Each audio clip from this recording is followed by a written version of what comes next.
আচ্ছা, নিজের অ্যাপ বানানোর কথা কি মাথায় ঘুরছে? তাহলে এই আলোচনাটা বেশ কাজে লাগতে পারে। আমরা এমন একজন প্রতিষ্ঠাতার অভিজ্ঞতা থেকে শিখব, যিনি মাত্র 2টো সফটওয়্যার প্রোডাক্ট দিয়ে মাসে $1,00,000-এরও বেশি আয় করেছেন। তো চলুন জেনে নেওয়া যাক তিনি ঠিক কিভাবে এই অসাধ্য সাধন করলেন। শুরুতেই একটা শকিং তথ্য দিই। গত কোয়ার্টারে iOS অ্যাপ স্টোরে প্রায় 24,000-এরও বেশি নতুন সাবস্ক্রিপশন অ্যাপ এসেছে। কিন্তু অবাক করার মতো ব্যাপার হলো, এগুলোর মধ্যে হাতে গোনা কয়েকটি আসলে সফল হয়েছে। হ্যাঁ, সংখ্যাটা শুনলে অবাক হতে হয়।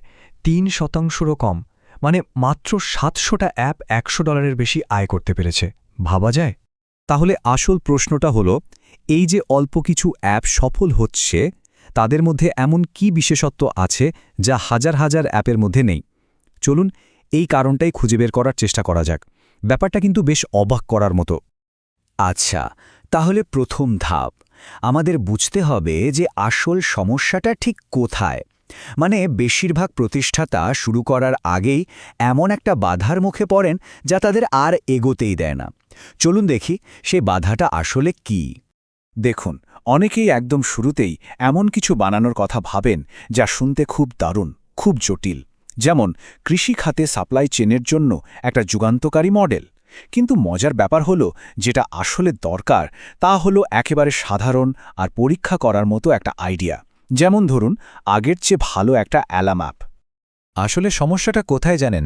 কেউই চায় না এমন কিছু বানাতে যা নিয়ে কথা বলতে গেলে লোকে হাসাহাসি করবে বা ভাববে এটা আবার কি বোকার মতো আইডিয়া।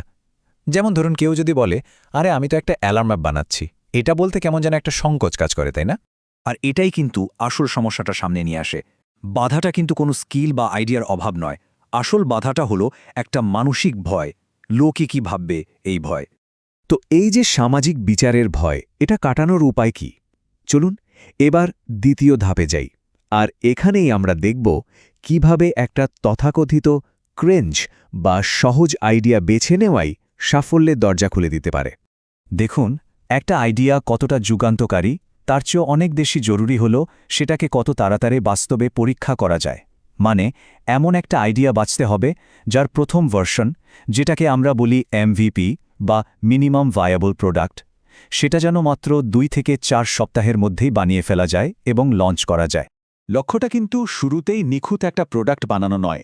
লক্ষ্যটা হলো নিজের নামে কিছু একটা তৈরি করে বাজারে ছাড়া, যেটা বিক্রি করা সম্ভব। বিশেষ করে যারা প্রথমবার কিছু করছেন, তাদের জন্য এটা প্রমাণ করা খুব জরুরি যে অনলাইন থেকে $1 আয় করা যায়। এই ছোট সাফল্যটাই কিন্তু সামনে এগিয়ে যাওয়ার জন্য বিশাল একটা অনুপ্রেরণা দেয়। আচ্ছা, আইডিয়া তো বাছা হলো। এরপর মানুষ যে সাধারণ ভুলটা করে তা হলো পুরো ব্যাপারটা লুকিয়ে একদম গোপনে তৈরি করার চেষ্টা করা। একটা ধারণা খুব প্রচলিত আছে যে আইডিয়াটা লুকিয়ে রাখতে হবে, একদম গোপনে কাজ করে একদম জিনিয়াসের মতো আত্মপ্রকাশ করতে হবে আর সবাইকে চমকে দিতে হবে। কিন্তু বাস্তবতা ঠিক তার উল্টো। আসল সাফল্যটা আসে নিজের চেনা জানা বন্ধুবান্ধবদের নেটওয়ার্ককে ব্যবহার করার মাধ্যমেই। একটু ভেবে দেখুন, কম বেশি সবাই কিন্তু অন্তত 100 জন মানুষকে চেনে। আর এই 100 জন মানুষকে যদি নিজের প্রোডাক্টটা ব্যবহার করতে রাজি করানো যায়, তাহলে কিন্তু সেই সফল অ্যাপ নির্মাতাদের সেরা 3% তালিকায় ঢুকে পড়া সম্ভব। এটাই সবচেয়ে দ্রুততম উপায়। বেশ, আইডিয়া ভ্যালিডেট হয়ে গেল।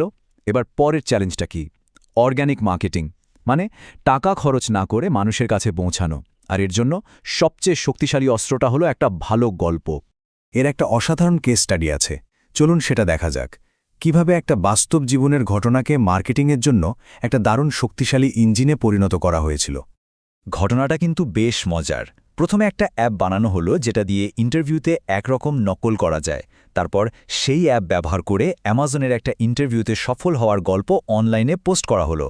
এর ফল কি হলো? অ্যামাজনের এক কর্মকর্তা ব্যাপারটা জানতে পেরে তার বিশ্ববিদ্যালয় কলাম্বিয়াতে রিপোর্ট করে দেয়। তাকে সাসপেন্ডও করা হয়। কিন্তু সে দমে না গিয়ে পুরো ঘটনাটা, মানে ডিসিপ্লিনারি প্রসেস থেকে শুরু করে সাসপেনশন পর্যন্ত সবকিছু টুইটারে ডকুমেন্ট করতে থাকে। আর ব্যাস, এই অভূতপূর্ব গল্পটাই দাবানলের মতো ছড়িয়ে পড়ে, মানে ভাইরাল হয়ে যায়, আর অ্যাপটাও পেয়ে যায় বিশাল পরিচিতি। এ থেকেই বোঝা যায় একটা জেনুইনলি ইন্টারেস্টিং গল্প থাকলে সেটাই মার্কেটিংয়ের অর্ধেক কাজ করে দেয়। মানুষ নিজে থেকেই সে গল্প নিয়ে কথা বলতে চায়, শেয়ার করতে চায়। কিন্তু একটা কথা মনে রাখতে হবে, এই যে ভাইরালিটি, এটা কিন্তু সবসময় এক ঝটকায় আসে না। বেশিরভাগ সময়ই এটা হলো বহুবার নিরলসভাবে চেষ্টা করে যাওয়ার ফল। এই সাফল্যের পেছনেও কিন্তু অনেক ব্যর্থতার গল্প আছে।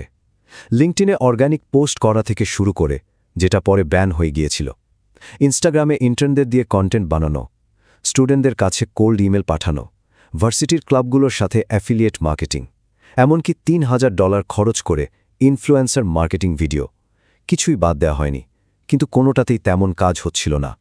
কিন্তু মজার ব্যাপার হলো ওই যে একটা ব্যর্থ চেষ্টা, মানে যে ইনফ্লুয়েন্সার ভিডিওটা তেমন পারফর্ম করছিল না, সেটাই হঠাৎ করে টুইটারে একজন পরিচিত ব্যক্তির চোখে পড়ে যায়, আর তার একটা পোস্ট থেকেই শেষ পর্যন্ত সেই ভাইরাল মোমেন্টটা তৈরি হয়। তাহলে এখান থেকে মূল শিক্ষাটা কি? শিক্ষাটা হলো, যদি লাগাতার চেষ্টা চালিয়ে যাওয়া যায় আর হাল ছেড়ে না দেওয়া হয়, তাহলে সাফল্য একরকম নিশ্চিত। ব্যাপারটা অনেকটা দেয়ালে কাদা ছোড়ার মতো, ছুটতে থাকলে কোনো না কোনোটা তো আটকে যাবে। তাহলে সব মিলিয়ে মূল ব্যাপারটা কি দাঁড়ালো? মূল ব্যাপারটা হলো সামাজিক বিচারের ভয়টাকে জয় করা। ওই ভয়টাকে একবার পেছনে ফেলতে পারলেই কিন্তু একটা আইডিয়াকে বাস্তবে রূপ দেওয়া, সেটাকে যাচাই করা এবং সবার কাছে পৌঁছে দেওয়া সম্ভব হয়। আর এই পুরো যাত্রার শুরু হয় একটা দুর্দান্ত গল্প দিয়ে। তাই শেষ প্রশ্নটা হলো, সবচেয়ে আকর্ষণীয় কোন গল্পটা তৈরি করা যেতে পারে?